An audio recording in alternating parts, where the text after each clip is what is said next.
தண்ணியை விட நெய் அவனுக்கு சாதாரணமாயிருந்தது. விலையேறப்பட்டவைகளெல்லாம் உங்களுக்கு சாதாரணமாகிறது, அசாதாரணமானவைகளெல்லாம் உங்களுக்கு சாதாரணமாகிறது.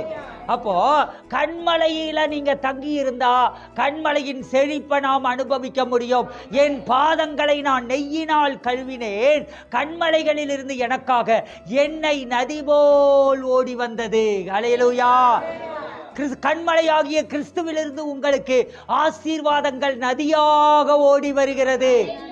பக்கத்துல பார்த்து சொல்லுங்க, கண்மலையாகிய கிறிஸ்துவிலிருந்து உங்களுக்கு ஆசீர்வாதங்கள் நதியாக ஓடி வருகிறது. அந்த செல்வ நாட்களின் சீர் உங்களுக்கு எப்பொழுதும் தங்கி இருக்கிறது. ஹல்லேலூயா. பழைய ஏற்பாட்டின் மகிமை ஒழிந்து போகிற மகிமை, புதிய ஏற்பாட்டின் மகிமை நாளுக்கு நாள் பெருகுகிற மகிமை. அப்போ உங்கள் செல்வம் நாளுக்கு